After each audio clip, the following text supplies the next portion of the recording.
are on our way to the emergency room veterinarian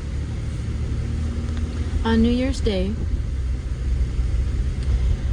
because this puppy, the big puppy, Lucia, Cane Corso, decided to eat a roof shingle.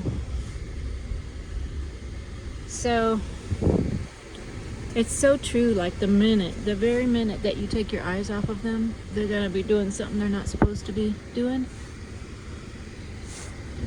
Sure enough, I had my eyes off of her for about 2 or 3 minutes,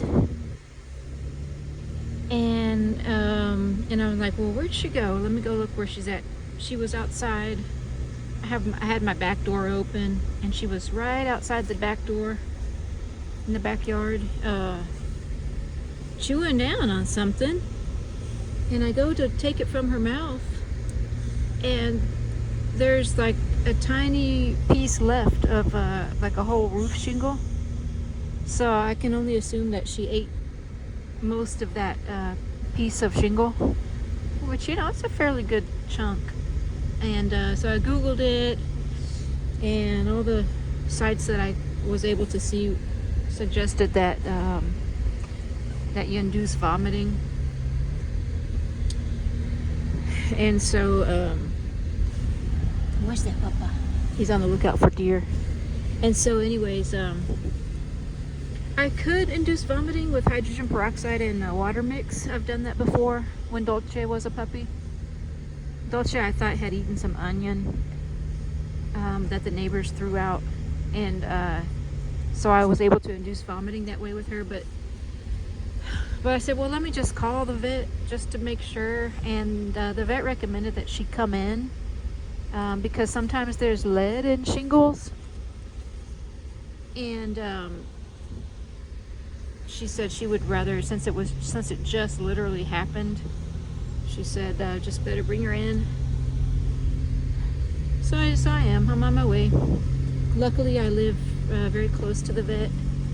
So that's one thing to consider if you're gonna get a Cane Corso, or I guess any dog breed really, but is how far do you live away from the vet? Because sometimes if there's an emergency, you might need to be there sooner than later. But okay, bye-bye. But anyway, so Happy New Year. We'll be spending it in the vet's office.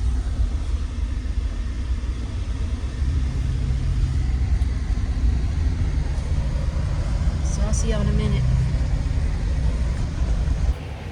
Okay, so Lucia is in the vet clinic right now.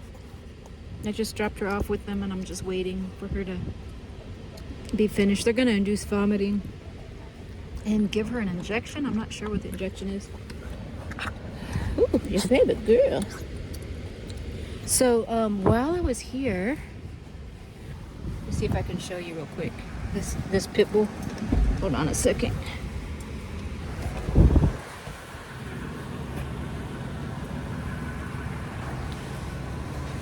I don't know if you can see those two people right there. They're holding a looks like a pit bull, possibly a mix, probably a mix. Anyway, they said that that they found that dog. That dog actually came to their house last night, which was New Year's Eve, and was scared from the fireworks. So it's pretty sad, when people do fireworks, because it really causes a lot of problems with animals. So so that was a casualty of the fireworks, as far as ran away from home. Probably thought, it's traumatic. Probably thought there's a war going on or something, or bombs going off, in the dog's mind. It's very traumatic. So now they're trying to find the owner of the dog. There's a microchip, and I heard the receptionist at the vet clinic calling, saying, we have your dog here. And then she's like, oh, the owner doesn't want the dog?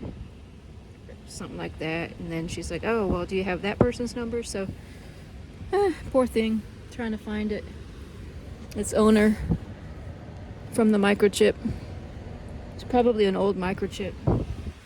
The dog has probably been through different owners since that microchip, it sounds like. Oh, it's okay, Dolce. And Dolce sees that pit mix out there. And Tux is like, no, man, that's my brother. That pitty mix, that's my brother.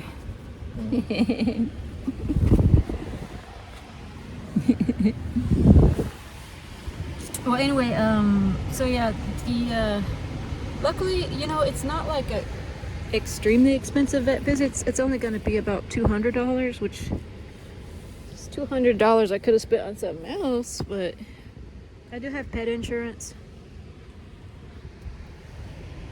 which is kind of like a necessity, especially with a Cane Corso.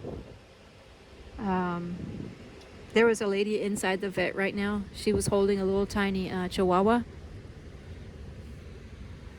I was like, is that a puppy? She was like, no, it's full grown. It's so tiny. But anyways, had an IV that needed to be taken out. She said that it ate a bunch of... she was making chocolate chip cookies and the bags spilled, and the Chihuahua ate a bunch of those chocolate chips. Which, especially for a dog that small, could be even lethal, It's toxic. Chocolate is toxic. But anyways, I'm gonna go back and check on Lucia here in a minute. Well, I will say this. I did try to, it's probably not a good idea, but I put the leash around Lucia's neck, on her collar, I mean, and she had never had a leash before on her, so it did not go well, because I had the puppy in one hand, so I was going to try and walk Lucia into the vet clinic on the leash, but it ended up more being like I would have to drag her on it, so that was not a good situation.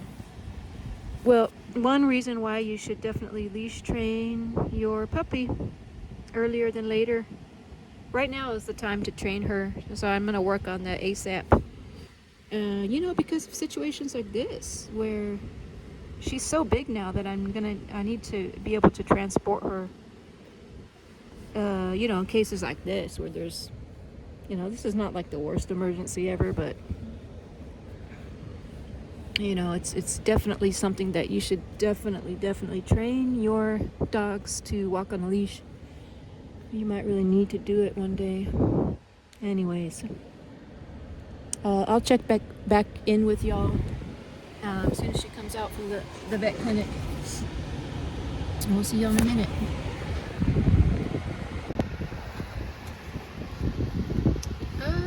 Okay, well, we are back, y'all.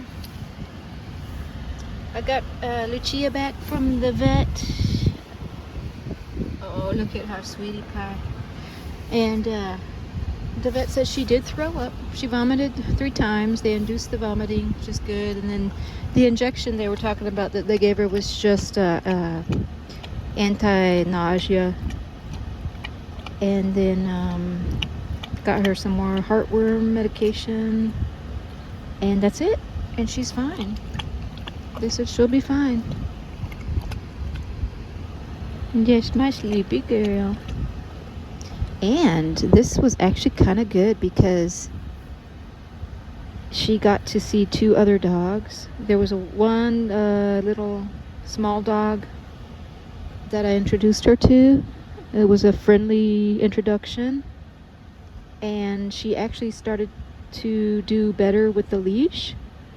So I got a 2-for-1 training out of this vet visit. I got some socialization with 2 other dogs.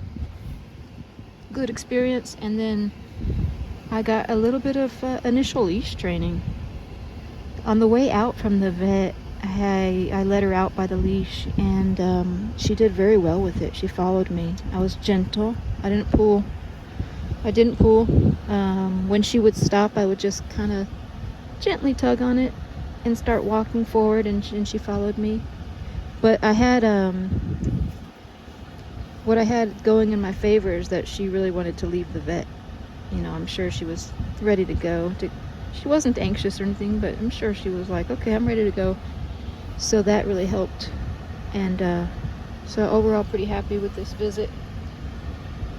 And yeah, so I will talk to you all on the next one.